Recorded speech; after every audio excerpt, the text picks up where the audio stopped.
yang belum bergabung biar langsung bergabung aja, nggak masalah. Sebelumnya, Bismillahirrahmanirrahim. Assalamualaikum warahmatullahi wabarakatuh. Bapak Ibu,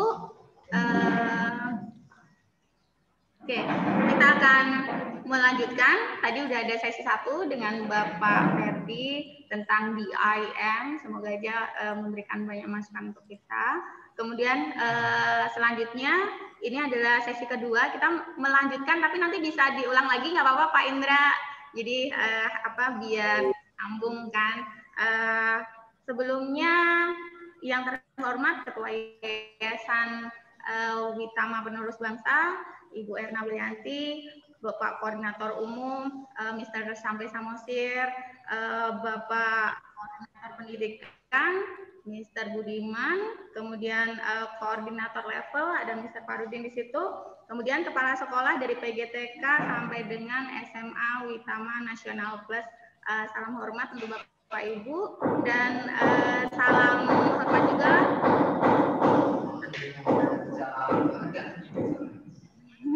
Mohon maaf, ada kesalahan teknis. Sebetulnya bukan kesalahan Pak Indra, mohon maaf ini gedungnya baru diperbaiki, jadi gitu biar di stop dulu yang totok-totok. Baiklah, kita akan mulai sharingnya bersama Bapak Indra. Sebetulnya melanjutkan yang kemarin, nanti semoga aja kendala teknis tidak ada lagi, tapi misalnya iya, nah itu takdir lah ya. Baik, untuk Bapak Indra saya rasa tidak perlu saya perpanjang. Silahkan waktu dan tempat saya persilahkan. Makasih Pak. Ya, terima kasih Bu Astuti. Assalamualaikum warahmatullahi wabarakatuh. Salam sejahtera untuk kita semua. Shalom, Om Swastiastu, Namo Buddhaya. Bapak Ibu sekalian, jumpa lagi dengan saya. Mohon maaf kemarin tiba-tiba musibah kalau yang berhubungan dengan pembelajaran daring itu muncul di tempat saya, yaitu listrik mati dan sinyal juga buruk, jadi untuk melanjutkan itu agak sulit. Nah, mudah-mudahan hari ini kita lancar ya. Jadi izinkan saya untuk sharing screen.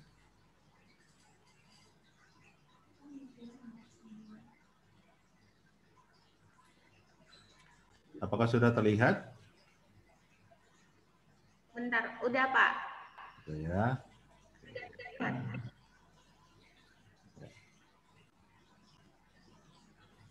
Oke, jadi kembali materi saya judulnya dari learning loss ke learning gain.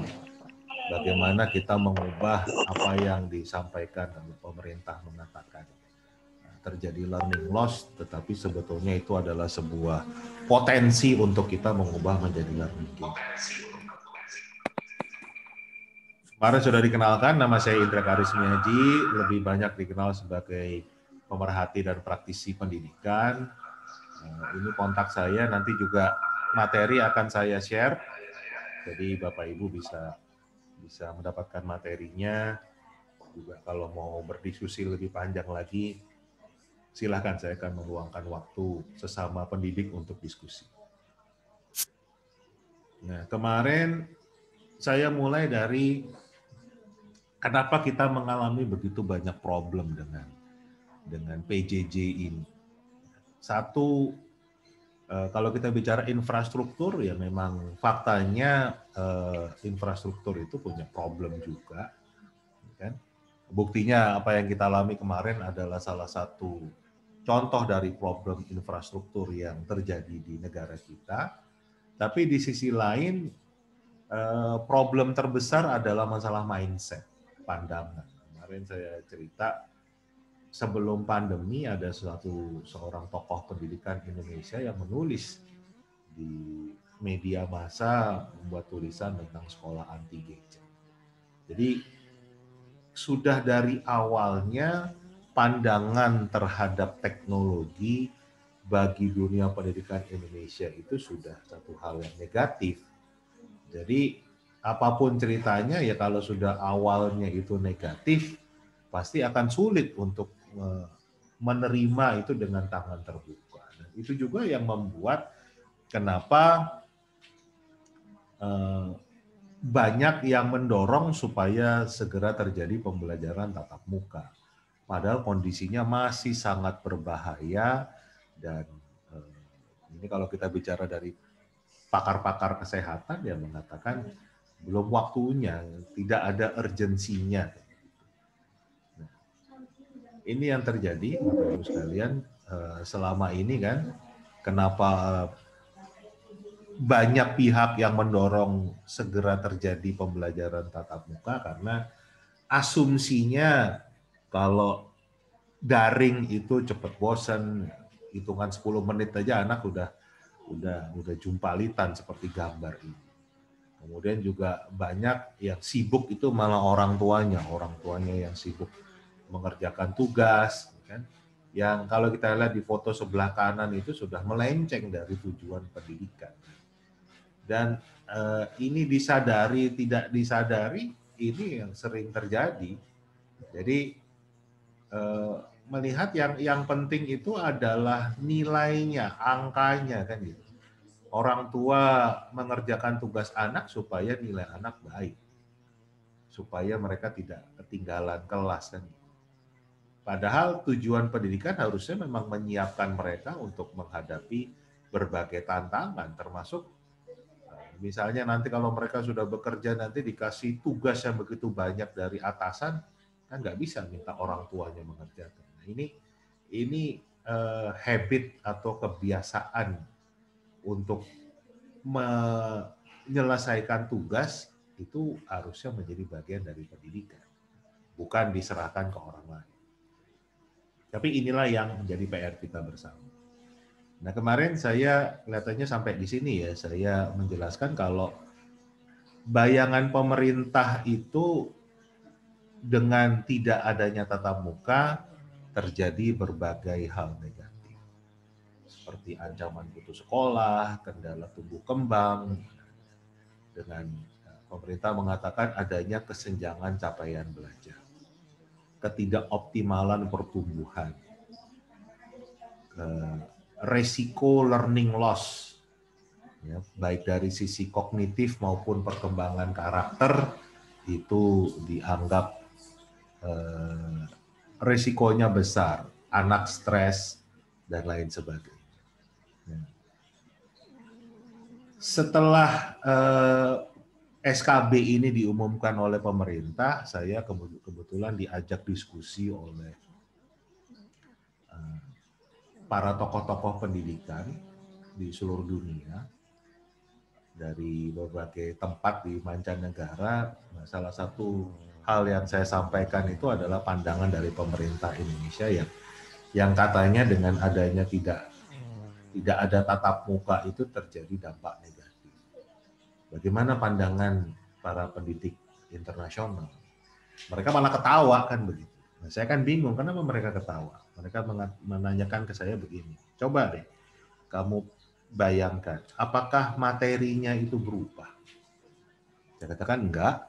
Apakah kurikulumnya berubah? Enggak juga. Apakah gurunya berubah? Enggak juga. Kenapa bisa terjadi learning loss? Kalau materinya sama, kurikulumnya sama, gurunya sama, kok bisa terjadi learning loss?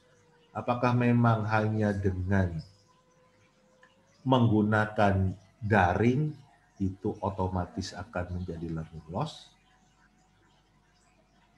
Dengan menyampaikan seperti itu, saya jadi ingat sebelum pandemi, nggak tahu kalau Bapak Ibu sekalian hobi kuliner atau enggak. Kalau saya bisa dilihat kan dari bentuk badan itu hobi kuliner.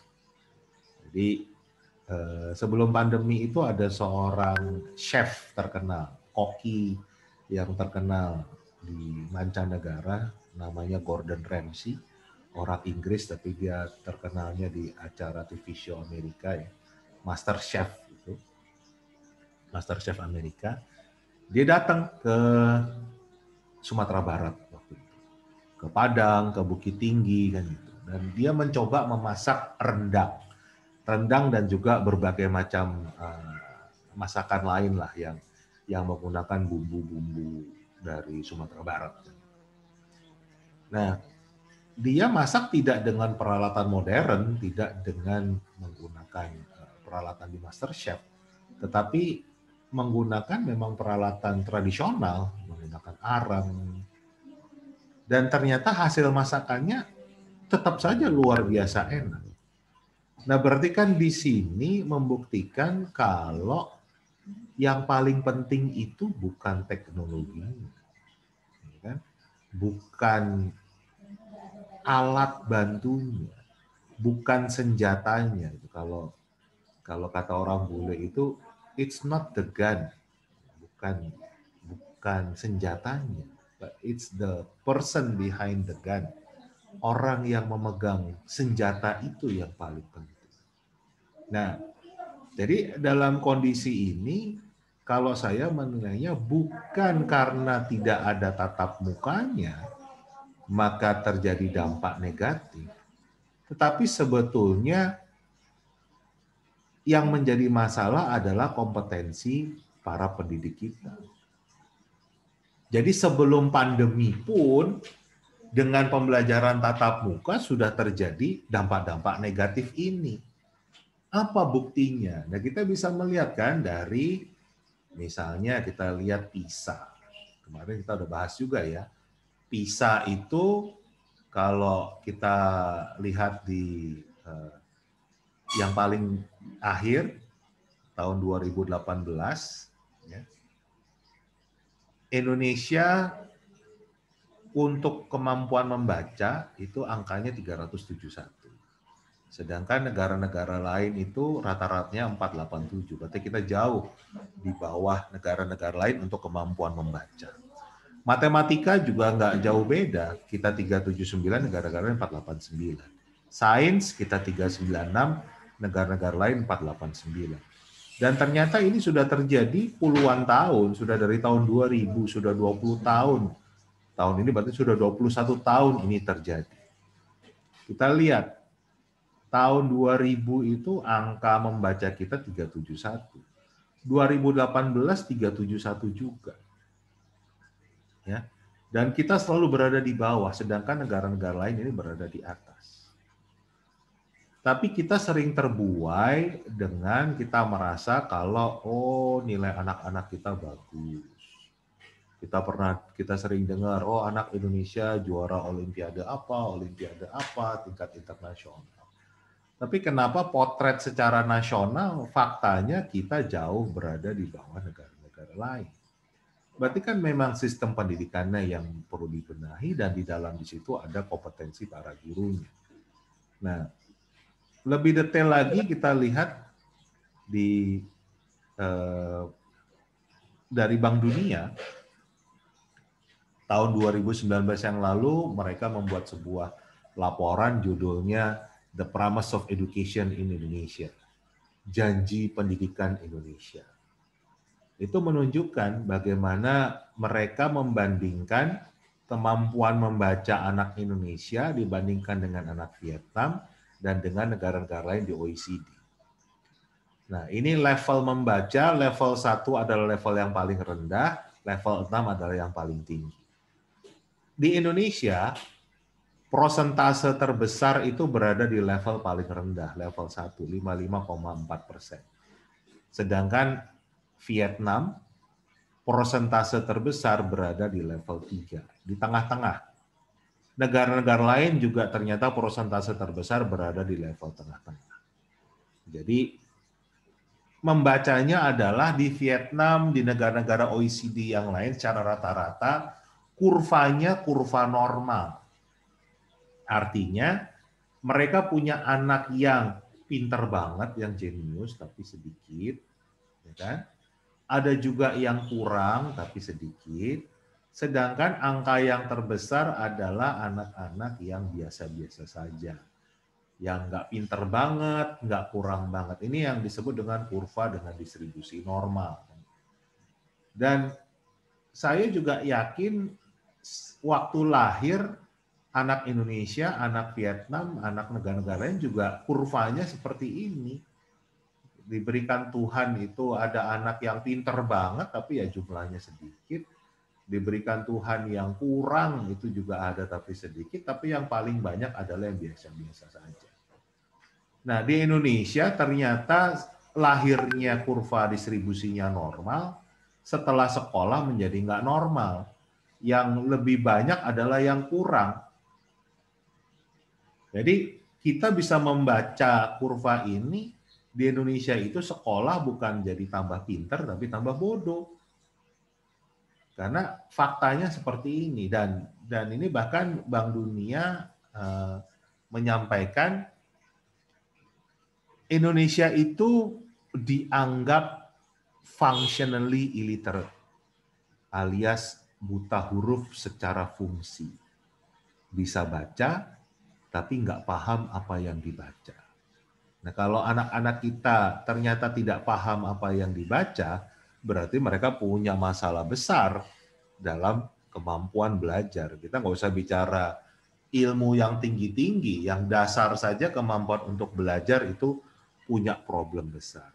Nah ini yang membuktikan, dan ini angka ini diambil sebelum pandemi, bukan pada saat pandemi. Jadi sebelum pandemi, mutu pendidikan Indonesia sudah punya masalah besar. Ini kajian dari luar ya. Bagaimana dengan yang dalam negeri? Ada juga Kemendikbud itu punya yang namanya aksi. Dulu nama awalnya INAP, ya, karena itu didesain oleh Australia, namanya INAP, kemudian diganti menjadi aksi. Dan ini yang sekarang akan berubah nanti menjadi AKM. Kita lihat hasilnya. Untuk membaca, ini yang merah itu yang kurang, biru itu yang cukup, hijau itu yang baik. Lihat angkanya secara nasional paling besar adalah yang kurang. Yang hijau, yang baik itu sedikit sekali. Matematika lebih parah lagi. Tuh, merahnya banyak sekali, birunya sedikit, hijaunya sangat sedikit. Jadi, tapi tadi kita merasa baik-baik saja kan begitu. Jadi kita punya problem besar dan ini yang harus dibenahi dulu. Ya, kualitas pendidikannya, kompetensi guru-guru kita yang harus kita benahi dulu. Saya punya pengalaman keliling Indonesia. Ya, kalau kita melihat anak-anak kita itu kemampuan literasinya rendah karena mereka tidak suka membaca, saya juga menemui ternyata para guru juga tidak suka membaca, bukan menjadi sebuah kebiasaan untuk membaca. Nah, inilah salah satunya yang membuat mutu pendidikan kita rendah. Nah, jadi problem lain dengan adanya pembelajaran jarak jauh ini, ekosistem pendidikan Indonesia tidak seideal apa yang didesain oleh Bapak Pendidikan kita. Jadi jauh sebelum pandemi, Ki Hajar Dewantara sudah mendesain bagaimana ekosistem pendidikan yang paling ideal. Beliau menyebutnya adalah trisentra pendidikan, di mana pendidikan itu harus berlangsung di 3 pusat. Pusat yang pertama adalah rumah, pusat yang kedua adalah sekolah, pusat yang ketiga adalah masyarakat. Dan ini tidak bisa digantikan satu sama lain. Sebelum pandemi, kenapa sekarang itu kita kesulitan? Rata-rata masyarakat Indonesia itu tidak menjadikan rumah sebagai sentra pendidikan. Mindset orang tua tentang pendidikan itu mayoritas adalah outsourcing. Kita serahkan ke sekolah. Setelah sekolah, kita serahkan lagi ke bimbel, ke guru les. Kan? Jadi rumah itu memang hanya dijadikan seperti tempat istirahat saja, bukan sebagai sentra pendidikan. Nah, sekarang begitu dipaksa untuk menjadi sentra pendidikan, gagap dan gugup semuanya. Nah, padahal kalau kita bandingkan dengan negara yang dianggap mutu pendidikannya salah satu yang terbaik di dunia, seperti Finlandia misalnya, mereka sudah menerapkan trisentra pendidikan ini. Jadi justru negara lain yang mengimplementasikan konsep ekosistem pendidikan sesuai dengan desainnya Bapak Pendidikan kita. Makanya kita dengar kan, Kenapa di Finlandia itu sekolah hanya 3 jam? Kenapa mata pelajarannya hanya 6, hanya 7 mata pelajaran? Mereka banyak di rumah, tetapi bukan berarti kalau di rumah itu mereka nggak belajar, ya mereka nggak pernah dikasih PR bahkan. Jadi mereka sudah terbiasa yang namanya di rumah itu dipakai untuk membaca, untuk berdiskusi dengan anggota keluarga yang lain. Jadi rumah memang dijadikan sentra pendidikan, tidak hanya sekolah saja. Nah, ini juga yang sekarang sudah mulai muncul pandangan sekolah itu nggak penting kan begitu. Toh sudah bisa semua di rumah, jadi udah di rumah aja deh. Sekolah nggak penting kan begitu. Nah, ini juga pandangan yang keliru. Tetap harus ada trisentra ini, tetap harus ada 3 pusat pendidikan. Sekolah tidak bisa digantikan oleh rumah, sekolah nggak bisa digantikan oleh masyarakat. Jadi tetap yang di rumah harus dijalankan. Sekolah itu bukan berarti fisiknya ya sekolah, tetapi bagaimana ekosistem sekolah, bagaimana mereka bisa belajar dengan teman-temannya, jadi peer learning. Bagaimana belajar dengan guru yang tentunya punya kemampuan sebagai seorang expert kan gitu. Subject matter expertnya yang tentunya kan beda dengan di rumah. Orang tua itu bukan subject matter expert gitu. Makanya juga kalau sekarang kita mengharapkan orang tua berubah menjadi guru untuk menguasai subjeknya, ya juga nggak mungkin juga, karena bukan ke sana desainnya. Dan juga penting bagaimana anak-anak ini juga bisa belajar dari masyarakat. Jadi ini yang belum berjalan. Inilah kenapa mutu pendidikan kita rendah. Nah, ini harus segera ditingkatkan lagi, jadi jangan hanya fokus di satu tempat saja, satu sentra saja. Nah, Bapak-Ibu sekalian, problem lain yang kita temui dengan konsep belajar jarak jauh, belajar dari rumah atau PJJ ini adalah banyak dari pendidik yang lupa tentang 4 pilar pendidikan yang didesain oleh UNESCO. UNESCO mengatakan pendidikan itu ada 4 pilar. Pilar yang pertama adalah learning to know. Pilar yang kedua adalah learning to do. Pilar yang ketiga adalah learning to be. Pilar yang keempat adalah learning to live together. Belajar untuk mencari tahu, belajar untuk melakukan sesuatu, belajar untuk menjadi sesuatu, belajar untuk hidup bersama. Kata kuncinya adalah learning. Ya. Bukan knowing, bukan doing, bukan being, bukan living together, tapi learning. Jadi kesimpulannya, pendidikan itu mengajarkan caranya learning. Jadi harusnya isi pendidikan itu mengajarkan atau learning how to learn, bukan learning what to learn. Nah itu kan sudah bergeser saat ini. Saat ini, apalagi di Indonesia itu bergeser menjadi learning what to learn. Harus belajar ini, harus belajar itu, harus belajar ini, harus belajar berbagai macam hal yang banyak anak atau bahkan contohlah saya sendiri. Salah satu, ini bukan mendiskreditkan mata pelajaran matematika ya, tapi salah satu hal yang paling saya ingat dulu zaman saya sekolah dulu, yang paling sulit saya pahami, saya kuasai adalah belajar trigonometri. Sinus, kosinus, tangen, itu salah satu yang saya rasa sangat sulit untuk saya kuasai. Menariknya sampai hari ini saya belum pernah menggunakan dalam kehidupan sehari-hari sinus, kosinus, tangen. Jadi kan pertanyaan besar, buat apa sih saya harus menguasai hitungan seperti itu? Apa manfaatnya dalam kehidupan saya kalau memang tidak digunakan kan? Nah, tetapi ini terus yang dilakukan, jadi seakan-akan filosofi pendidikan Indonesia itu bagaimana caranya ngisi ember kan? Jadi seakan-akan yang namanya pendidikan itu seperti ngisi ember. Padahal kalau ember itu kan diisi bukannya penuh tapi malah tumpah. Jadi kita merasa dengan memberikan banyak informasi, banyak materi, banyak mata pelajaran, bayangkan di SMA Indonesia sampai 18 mata pelajaran.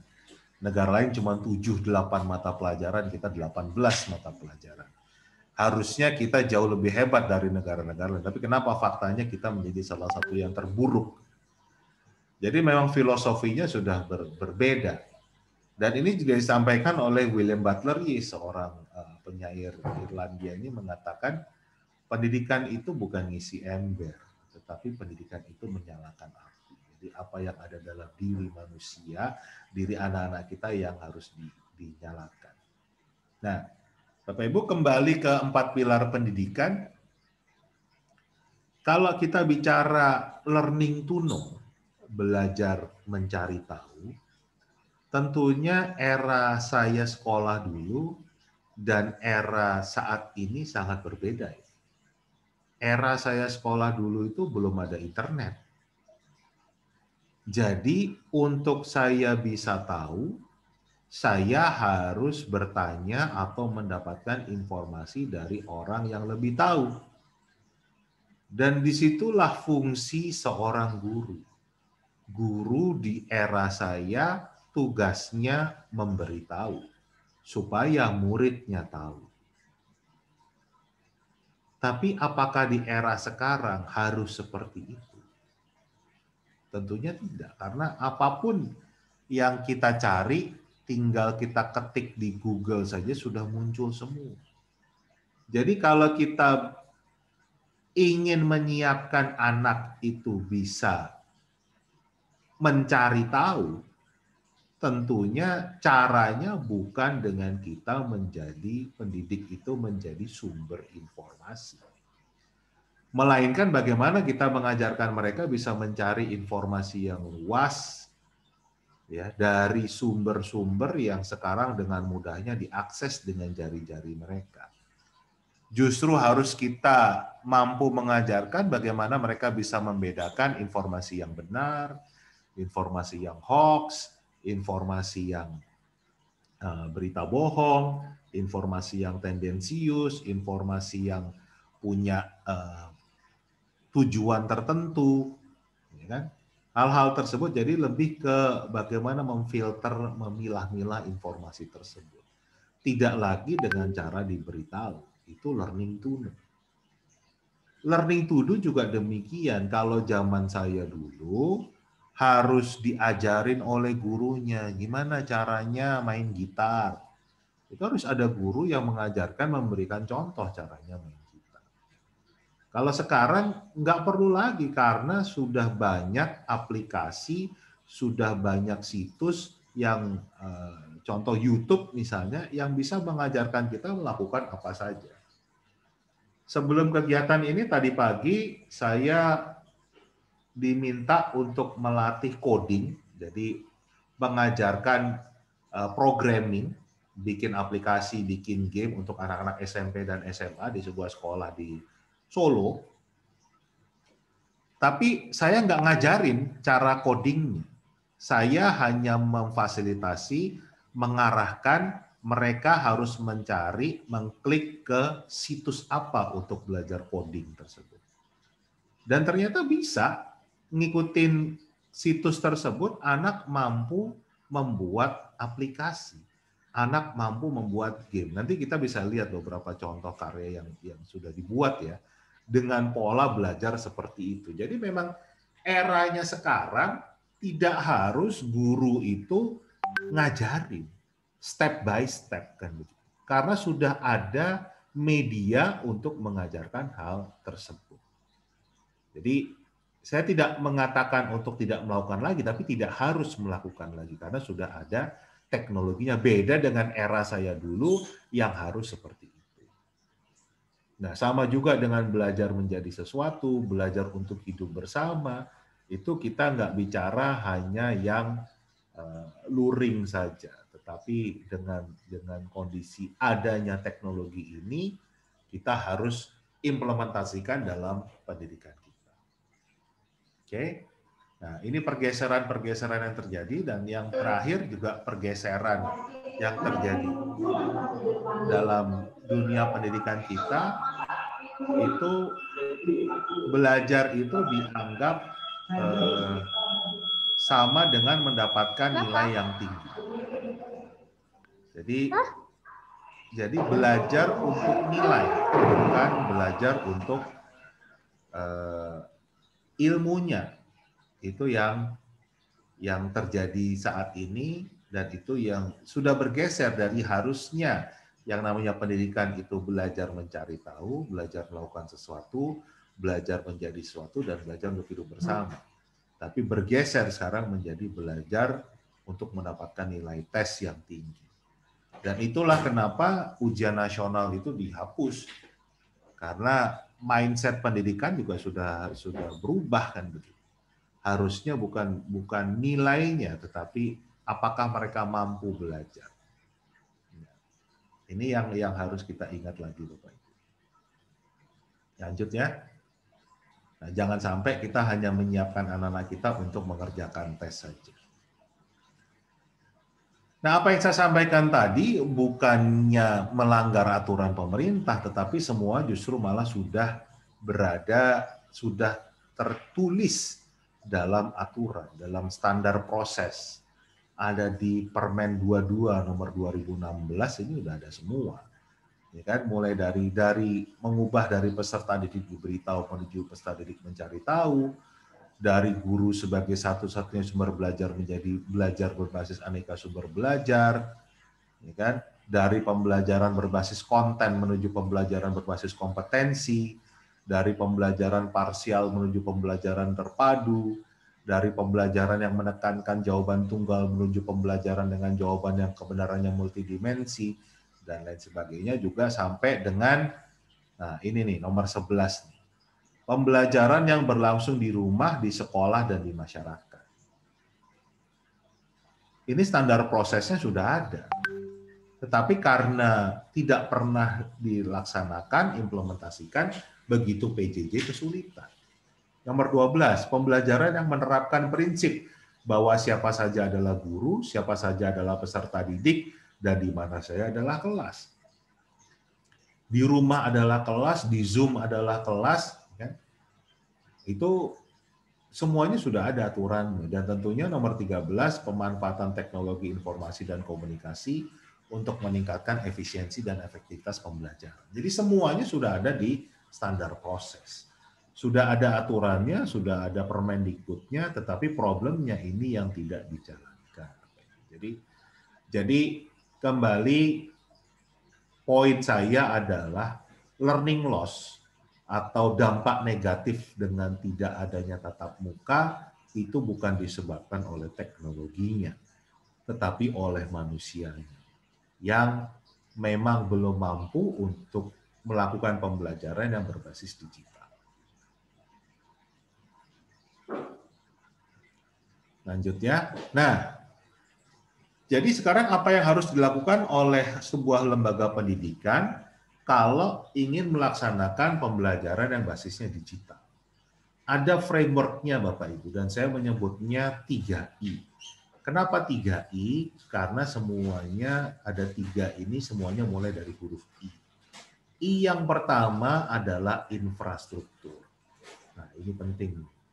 Problem kita kemarin adalah infrastruktur. Kita harus tahu, siswa dan guru itu pakai gawainya apa? Pakai laptop kah, pakai komputer kah, pakai HP kah, pakai tablet kah?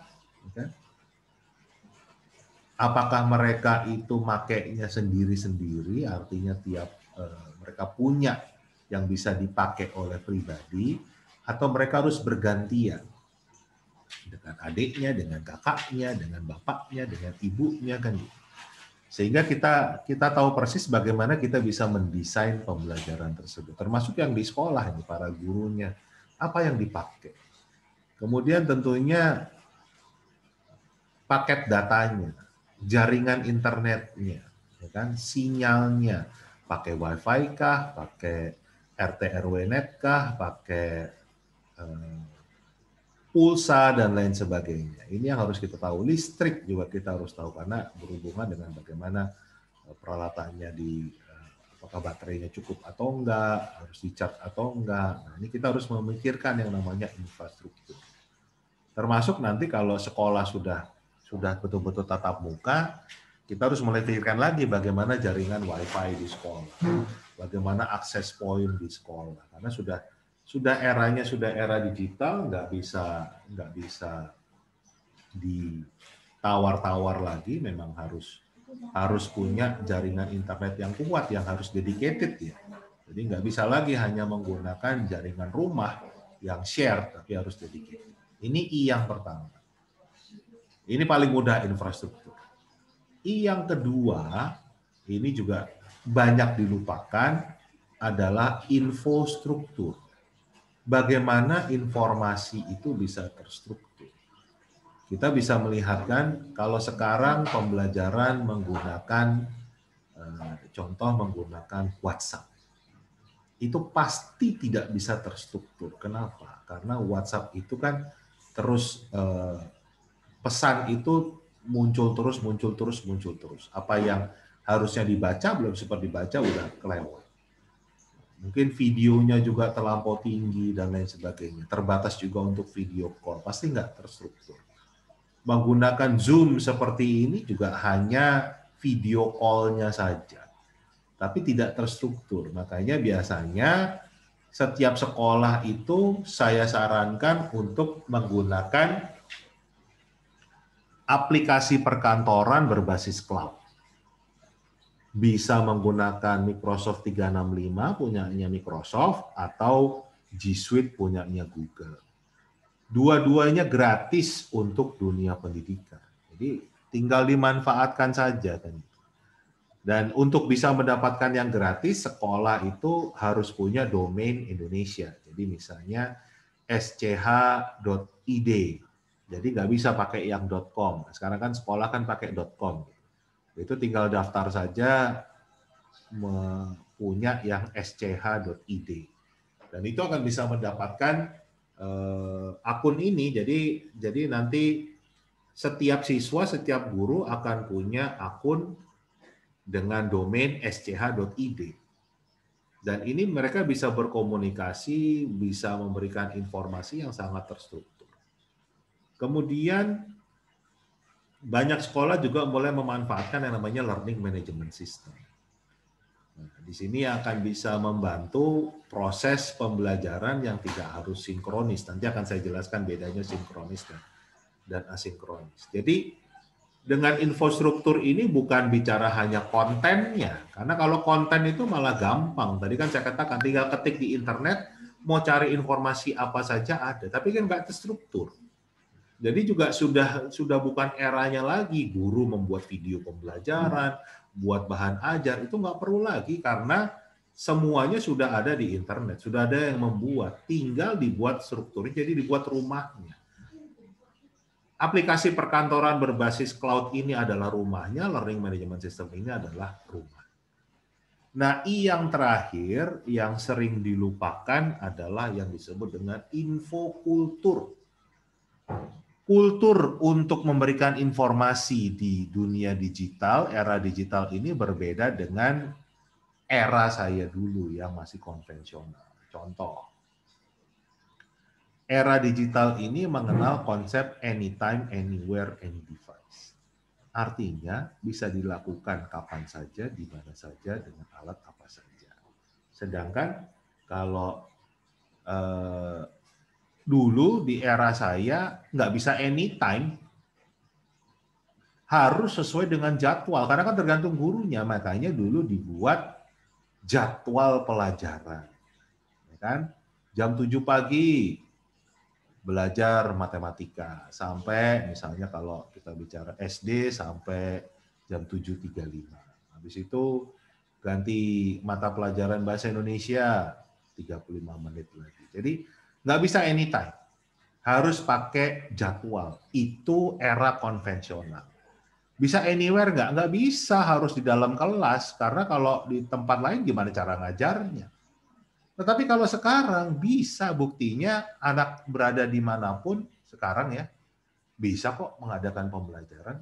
Jadi itulah perbedaan dasarnya. Kenapa dulu ada jam pelajaran, kenapa harus masuk kelas, harus dibagi dalam kelas, karena harus yang disebut dengan sinkronis atau synchronous learning. Sedangkan kalau sekarang dengan adanya teknologi kita mengenal yang namanya asynchronous learning atau pembelajaran asinkronis yang nggak harus bersama, nggak harus satu tempat, bisa anytime, bisa anywhere. Jadi maksudnya kalau sekarang itu dengan adanya teknologi, si A mau belajar jam 7 pagi bisa, si B mau belajar jam 10 bisa, si C jam 3 sore bisa, si D jam 7 malam setelah orang tuanya pulang kantor baru belajar bisa. Nggak harus bersama-sama. Tapi ini juga yang belum terjadi di Indonesia. Masih banyak menggunakan pola jam pelajaran. Semua harus ngumpul di depan komputer jam 7 pagi sampai jam 12 siang misalnya. Gurunya masih ceramah terus, masih tugas terus. Nah, ini kulturnya yang berbeda dan ini yang harus dipahami oleh seluruh pihak, kan?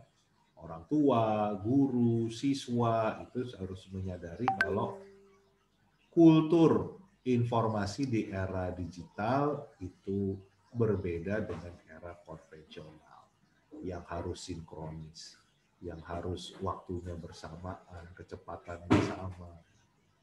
Nah, ini framework yang dibutuhkan untuk semua lembaga pendidikan menjalankan digitalisasi dalam dunia pendidikan. Nah, kenapa kita butuh perubahan?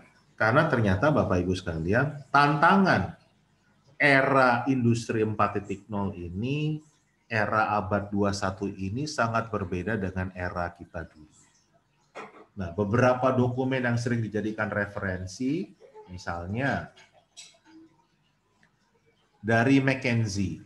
McKinsey Global Institute itu menunjukkan kalau ada sekitar 800 juta pekerjaan manusia yang akan digantikan oleh teknologi di tahun 2030. Ada sekitar 375 juta manusia yang harus berganti pekerjaan, berganti profesi, karena sebagian besar pekerjaan tadi sudah digantikan oleh teknologi.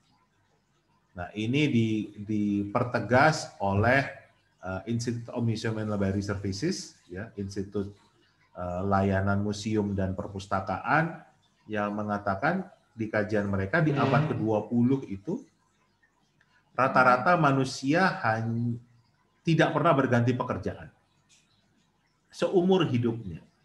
Kalaupun berganti pekerjaan maksimal hanya 2 kali. Lulus jadi guru, pensiun jadi guru. Lulus jadi dokter, pensiun jadi dokter. Lulus jadi tentara, mungkin pensiun jadi satpam. Jadi maksimal hanya 2 kali ganti pekerjaan. Sedangkan di abad 21 ini, rata-rata akan berganti pekerjaan antara 10 sampai 15 kali. Dan dengan demikian, di abad ke-20, kita cukup menguasai satu hal. Apa yang kita pelajari di kampus, apa yang kita pelajari di sekolah, akan kita pakai sampai pensiun. Sedangkan di abad 21 ini nggak mungkin. Lagi kuliah belajar tentang teknologi Nokia, begitu lulus orang nggak ada yang pakai Nokia lagi, semua berganti BlackBerry. Dan harus belajar lagi yang baru. Kan nggak mungkin balik lagi ke kampus untuk belajar BlackBerry. Mereka harus belajar sendiri. Begitu selesai belajar BlackBerry, ternyata orang berganti Android semua. Nah, inilah yang terjadi sekarang, perubahannya begitu cepat, sehingga yang harus disiapkan dalam dunia pendidikan adalah kemampuan anak untuk belajar secara mandiri. Bukan tergantung pada guru, bukan tergantung pada dosen, karena dalam dunia tantangan yang mereka hadapi, mereka akan dituntut untuk bisa menguasai sesuatu yang baru secara cepat. Dan tantangannya adalah tantangan global, bukan lagi lokal. Nah, kajian lain yang menarik datangnya dari Forum Ekonomi Dunia yang menyimpulkan kalau 65% dari siswa yang saat ini duduk di bangku SD nantinya akan bekerja pada bidang yang hari ini belum tercipta. 65% itu angka yang besar, jadi lebih dari setengah. Ya. Jadi dengan demikian kita nggak bisa lagi menyiapkan anak-anak kita itu untuk menjadi pencari kerja. Tapi justru mereka harus menjadi pencipta kerja, mereka harus menjadi inovator. Karena ternyata 65% pekerjaan yang ada sekarang itu akan hilang. Tadi sudah dijelaskan oleh McKinsey kan, 800 juta pekerjaan akan digantikan oleh teknologi. Nah ini tantangan yang berbeda dan kita pun harus berbeda dalam menyiapkan anak-anak didik kita.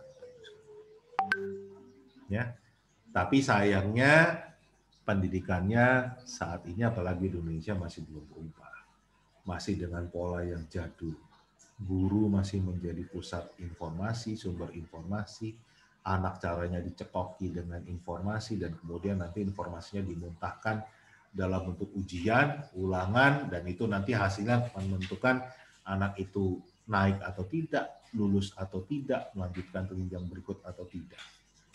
Nah ini satu hal yang kita harus pahami bersama dan tentunya kita harus sesuaikan, kita harus adaptasikan.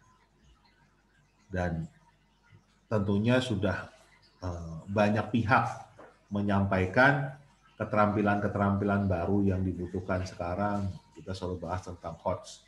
Bahkan HOTS-nya itu sekarang bukan hanya di level C4, tetapi kalau melihat angka tadi 65% dari anak-anak yang saat ini duduk di bangku SD, nantinya akan bekerja pada bidang yang belum tercipta, berarti mereka harus berpikir di level C6. Harus mencipta, berinovasi. Tentunya untuk bisa berinovasi, untuk bisa mencipta, kita butuh 4C, critical thinking, collaboration, communication, dan kreatif. Ini sudah berulang kali disampaikan. Dan ini ada tambahan dari Bank Dunia tahun 2014, mereka membuat survei, ternyata ada 8 keterampilan yang saat ini paling dicari. Dan ini bisa disingkat menjadi practice. PRACTICE. Problem solving, resilience atau ketangguhan, motivasi berprestasi, pengendalian diri, teamwork, inisiatif, confidence, kepercayaan diri, dan etika.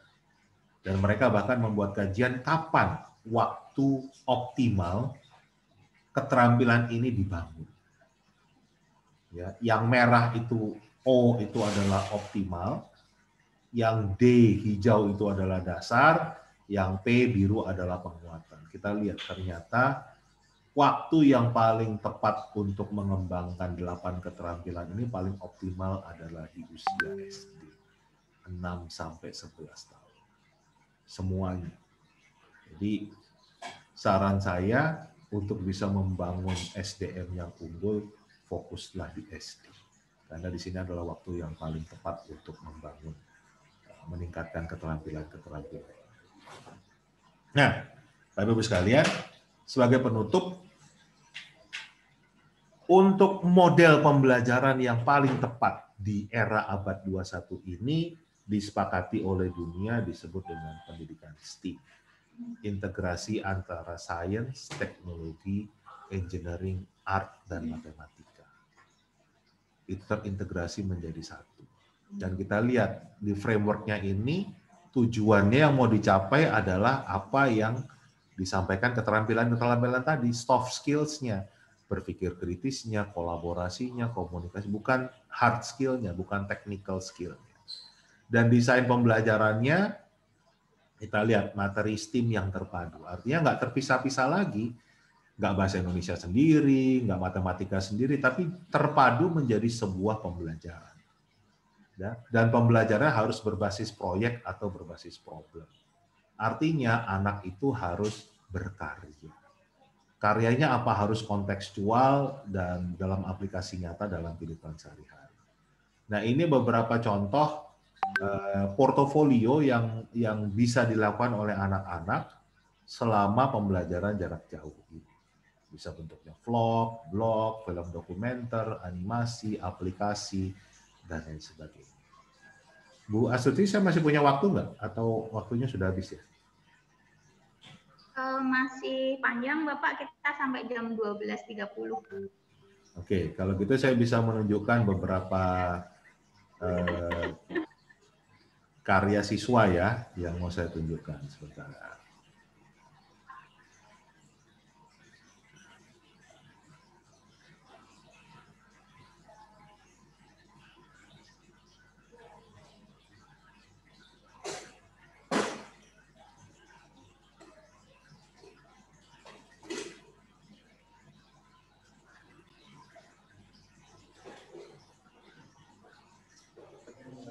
Ya, Pak Indra.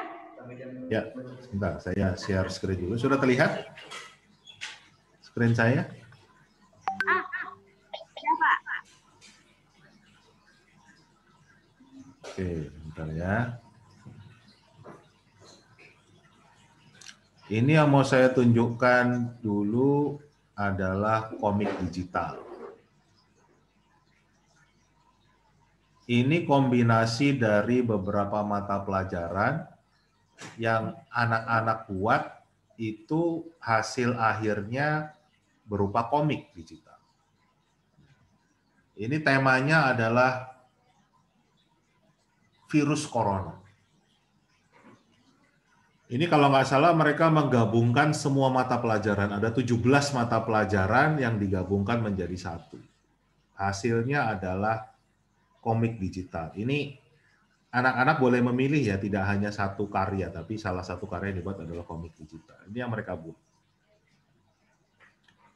Lihat, ini yang bawah ini kan sudah masuk ke KD bahasa Inggris kan. Kenapa? Karena mereka ternyata mengambil referensi dari koran Jakarta Post. Artinya mereka sudah salah satu KD-nya mungkin memahami teks, ya kan? Jadi mereka mengambil sebuah berita, kemudian mereka pahami dan dibuat sebuah karya baru, yaitu komik digital. Ada matematika di sini. Ada biologi, ada banyak hal, ada PKN, bahkan ada agama di sini. Jadi kita lihat ini bentuk pendidikan STEAM yang ini bisa dilakukan oleh anak-anak tanpa tatap muka. Mereka betul-betul berada di tempat yang berbeda, tapi bisa melakukan sebuah karya dan KD-nya juga tercapai semua. Ini yang pertama. Saya tak akan tunjukkan lain. Ini karya anak SMP. Sekarang menunjukkan ini ya.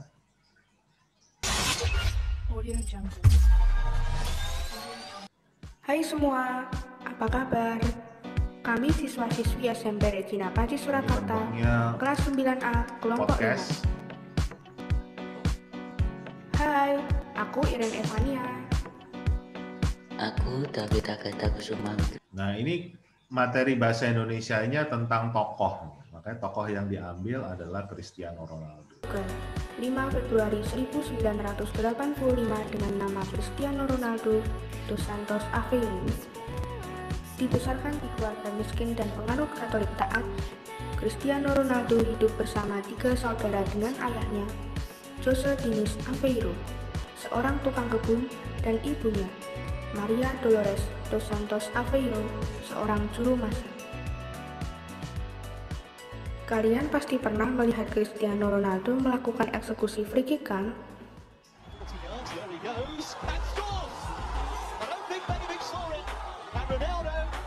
Cristiano Ronaldo memiliki gaya pas saat mengeksekusi free kick. Nah, ini ternyata mereka bisa memasukkan ini ke materi matematika dan IPA. Membahas tentang bagaimana cara Cristiano Ronaldo akan membentuk lintasan parabola. Harus diperhatikan juga posisi bola saat akan ditendang, saat bola berada di udara, dan saat bola kembali ke tanah karena faktor gravitasi bumi. Jadi tendangan melewati tinggi kepala pemain penjaga yang melompat, kemudian di titik ketinggian tertentu, bola akan menukik. Ini jadi menarik kan, menjadi kontekstual kan gitu. Jadi dari KD-KD yang selama ini hanya teori saja, bentuk evaluasinya adalah soal, ulangan, ujian. Sekarang mereka bisa membuatnya menjadi sebuah podcast yang menarik. Ada juga yang membuat bentuknya blog. Jadi tulisan buat mereka yang suka tadi yang menggambar sudah bikin komik digital. Sekarang yang sukanya nulis mereka bisa membuat blog. Ini temanya sama, COVID-19. Kan? Tapi yang dibuat adalah tulisan.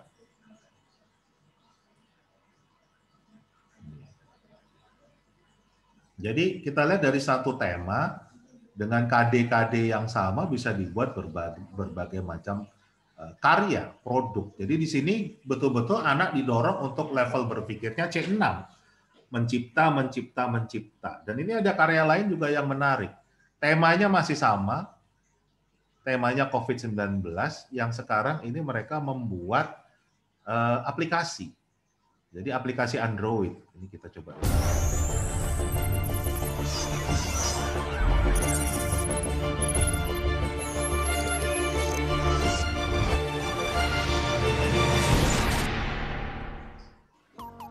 Halo semua, hari ini kami akan mempresentasikan sebuah aplikasi yang kami buat bernama COVID-19, yaitu an app plus portal for COVID-19 update, atau sebuah aplikasi dan portal untuk kabar terbaru COVID-19. Pertama-tama, perkenalkan anggota tim kami, yaitu Aiko, Maura, Marcia, dan Natali. Kami berempat. Sedangkan penyebaran COVID-19 sangatlah cepat. COVID-19 penyebaran tentang sebuah aplikasi yang memberitahu pengetahuan mengenai COVID-19. COVID-19 Risk Meter yang terdiri dari 7 screen. Pada screen pertama merupakan halaman sign up dan login. Pengguna diperlukan untuk melakukan sign up dan login terlebih dahulu sebelum melanjutkan. Pada screen kedua merupakan halaman chat dan main menu. Pada halaman ini, pengguna dapat melakukan chat dengan pengguna lain yang sudah terdaftar. Dan terdapat 5 fitur mengenai COVID, yaitu informasi serta gejala COVID-19, data atau statistik COVID-19, pencegahan COVID-19, resiko metro COVID-19, dan games. Ketika salah satu fitur ini Nah, menarik kan? Ini mereka betul-betul tidak lagi kecanduan bermain gawai, ya kan?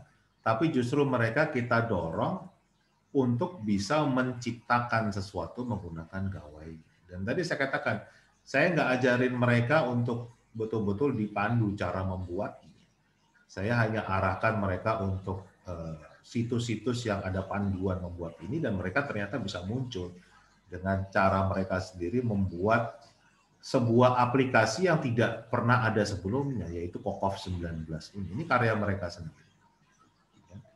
Nah, ada juga yang membuat model aplikasi lain. Ini contohnya kalau ini anak SMK. Bismillahirrahmanirrahim. Assalamualaikum warahmatullahi wabarakatuh. Good afternoon, Judges. Let me introduce myself. My name is Supan Apriansyah. I'm 10 elementary grade of school. Bahasa Inggrisnya nggak bagus, tapi dia pede untuk menjelaskan karyanya. Apa yang mereka buat? Mereka buat aplikasi yang disebut aquaponik.